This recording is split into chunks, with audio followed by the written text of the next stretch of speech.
Europe 1, 8h18.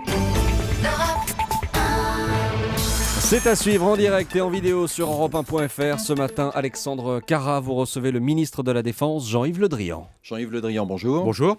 24 000 suppressions de postes supplémentaires prévues par la loi de programmation militaire. En 10 ans, l'armée française aura perdu un quart de ses effectifs et probablement son moral avec, non ? Oh, écoutez, concernant le moral, lorsque je vais dans les unités, j'y vais souvent au moins une fois par semaine. Qu'est-ce que je vois ? Des militaires déterminés, toniques, fiers de ce qu'ils font, très professionnels. Ils l'ont montré au Mali.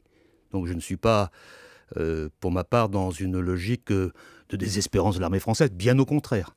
Et d'ailleurs, jamais, dans l'histoire, au moins depuis plusieurs dizaines d'années, l'image de l'armée française dans le pays n'a été aussi forte. Donc les Français ont confiance dans leur armée et le sens de la loi de programmation, c'est bien de conforter ces orientations. Parce qu'une loi de programmation, qu'est-ce que c'est ?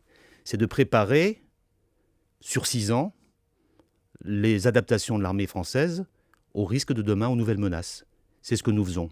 Il y avait une tentation que certains ont peut-être espérée, qui était de cette période de contraintes budgétaires, où il faut que chacun fasse des efforts, y compris le budget de la défense, que le budget de la défense serve de variable d'ajustement et que l'on ampute ce budget par des coupes drastiques, comme ça se fait ailleurs, y compris en ce moment aux États-Unis. Ce n'est pas le cas. Les coupes sont là. L'engagement de François Hollande pendant la campagne était de sanctuariser le budget de la défense. Peut-on parler de sanctuarisation quand on supprime 24 000 nouveaux postes ?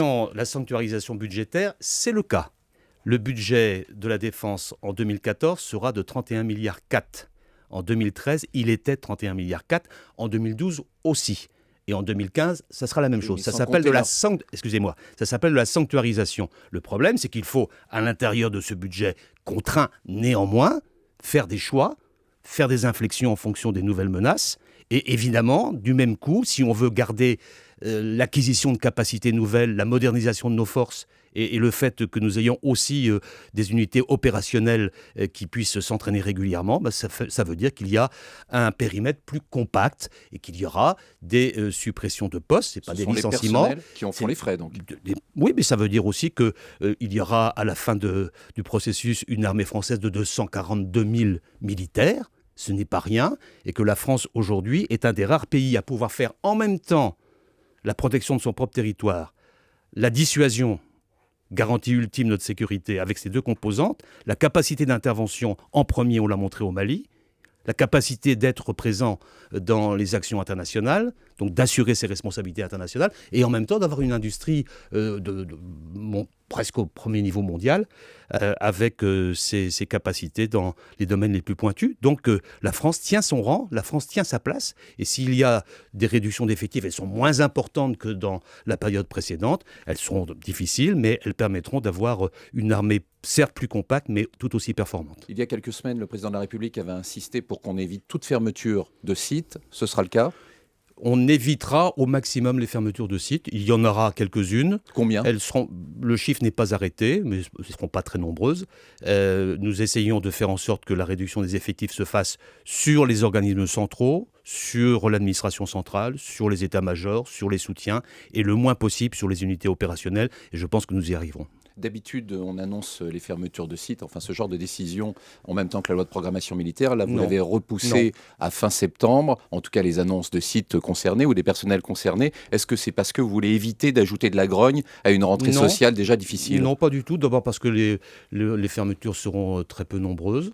Et ensuite parce que je tiens à ce que l'analyse des fermetures et des réductions se fasse de manière concertée, minutieuse, que soit prise en compte à la fois la nécessité de la cohérence opérationnelle de nos forces, mais aussi la nécessité de prendre en compte l'aménagement du territoire. Donc ça se fera vraiment de manière extrêmement précise et pas à la hache. Je ne suis pas favorable, moi, à l'écrêtement aveugle. Je suis favorable à la concertation et il y aura, année après année, une discussion sur chacun des sites concernés. Mais et ils ne seront pas très nombreux, je vous assure. Vous dites prendre en compte l'aménagement du territoire, mais c'est peut-être aussi prendre en compte l'approche des municipales. Vous ne voulez pas heurter certains élus locaux. Il y aura quelques fermetures de sites. Ça ne va pas perturber l'ensemble des élections municipales françaises. Il ne faut pas non plus exagérer.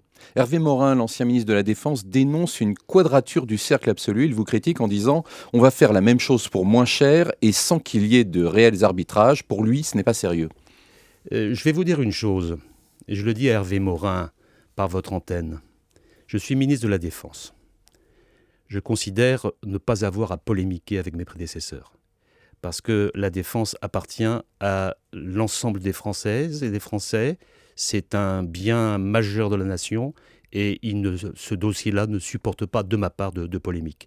Si d'aventure M. Morin continuait, j'ai beaucoup de munitions en réserve que je lui servirai volontiers au moment du débat parlementaire. Mais ce n'est pas ma volonté, ce n'est pas mon intention, parce qu'il importe que la France soit unie derrière ses armées. En tout cas, c'est ce à quoi je crois. Le programme Rafale est une des grandes victimes de ce livre blanc. Les commandes vont être divisées par 3. On ne peut pas dire ça comme ça. Mais pourtant, les chiffres sont là. Vous commandez 26 Rafales au lieu des 66 prévus. Prévus par qui ? Prévus par la loi de programmation militaire précédente. Qui n'a jamais fonctionné. La loi de programmation militaire précédente, qui était mise en œuvre en 2008, a été mise en œuvre avant la crise. Et moi, je ne polémique pas sur la loi de programmation militaire précédente. Je dis simplement qu'elle n'a pas été appliquée parce que la crise. Deuxièmement, on prévoit une armée de l'air française à échéance 2025 avec 225 avions de chasse.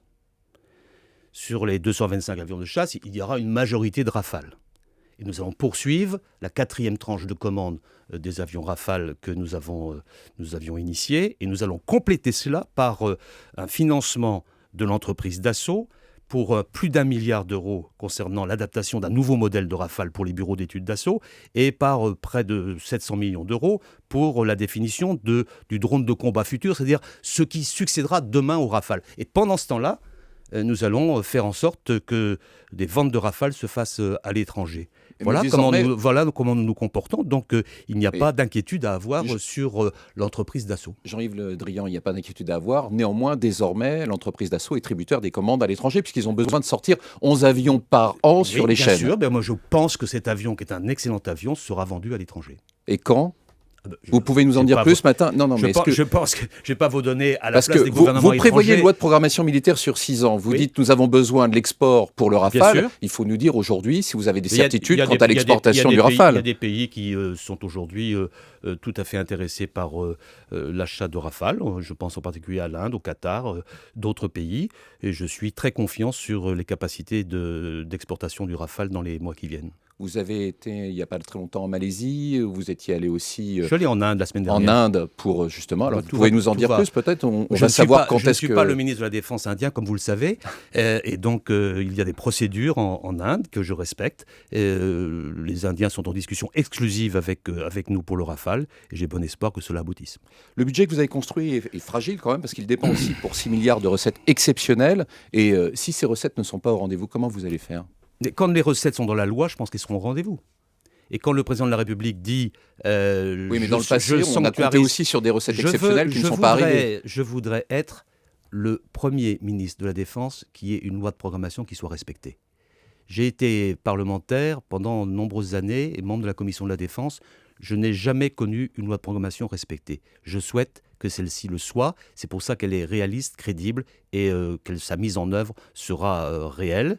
C'est le cas dès le budget 2014. Et les ressources exceptionnelles dont vous parlez, c'est vrai qu'elles sont exceptionnelles. Et par définition, elles ne rentrent pas dans les procédures classiques du budget de l'État, mais elles seront au rendez-vous. Elles sont au rendez-vous de 2014, elles le seront dans les années qui viennent. Et en plus, il est prévu dans la loi de programmation une revision à la fin de l'année 2015 pour que l'on fasse le point à la fois sur des sujets sensibles, ce que vous venez d'évoquer, par exemple sur le Rafale ou sur la restriction du périmètre de personnel, mais aussi sur les ressources exceptionnelles. À partir du moment où le président de la République annonce solennellement qu'il sanctuarise le budget de la défense, moi, j'ai tendance à le croire. Au Mali, on attend aujourd'hui les résultats du premier tour de la présidentielle. Dans le camp d'Ibrahim Keïta, on parle déjà de victoire. Ses rivaux, en revanche, dénoncent un bourrage des urnes. Avez-vous l'assurance que ces élections ont vraiment été démocratiques ? Écoutez, d'abord sur le Mali, Revenons 6 mois en arrière.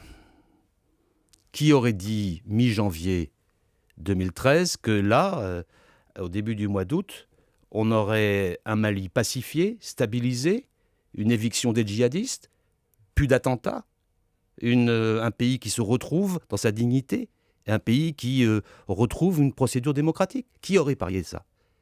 Eh bien, la réalité est celle-là. C'est-à-dire qu'il y a eu une opération militaire remarquablement menée par les forces françaises, il y a une stabilisation, il y a une sécurité, il y a une protection des Nations Unies, et il y a eu une élection. Une élection où il y a une participation jamais connue depuis l'indépendance du Mali. Jamais. Plus 50% de participation. C'est énorme.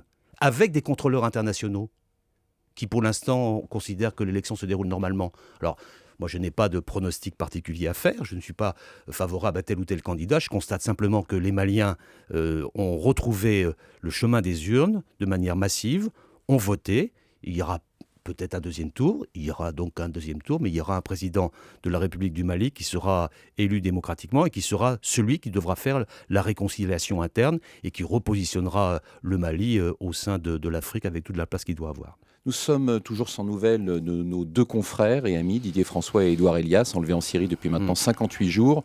Avez-vous des éléments nouveaux à nous communiquer aujourd'hui ? Comme vous le savez, je les connaissais bien tous les deux. J'ai fait d'ailleurs plusieurs missions avec eux, y compris dans des terrains chauds. Nous sommes allés ensemble au Mali, précisément, dans la Vare des Iphoras. Et je pense beaucoup à eux. Je n'en dis pas plus parce que, comme vous le savez, le meilleur moyen de préserver leur vie, c'est d'être le plus discret possible. Mais je pense que ce matin, à Europe 1, on ne peut penser qu'à eux. Et qu'en est-il des contacts en ce qui concerne les otages du Sahel ? Même chose. Très bien. On parle aussi beaucoup de ces derniers jours de la présence de djihadistes français en Syrie. Est-ce qu'on peut éviter ce phénomène ? Il y a certaines personnes qui vont chercher un destin de manière invraisemblable, qui, dans une forme de fuite en avant que l'on constate. Le meilleur moyen d'éviter cela, c'est qu'il y ait une bonne intégration au niveau national. Mais par ailleurs, en ce qui concerne ces personnes, elles sont suivies et condamnées dès que c'est possible. Jean-Yves Le Drian, ce matin, c'est le dernier conseil des ministres. Après, vous partez en vacances ? Je rentre à Lorient ce soir. C'est le début du festival interceltique de Lorient, demain. Jean-Yves Le Drian, bon festival. Merci. Bonne journée à vous, bonne journée à tous. Merci Alexandre Carra et merci Monsieur le Ministre.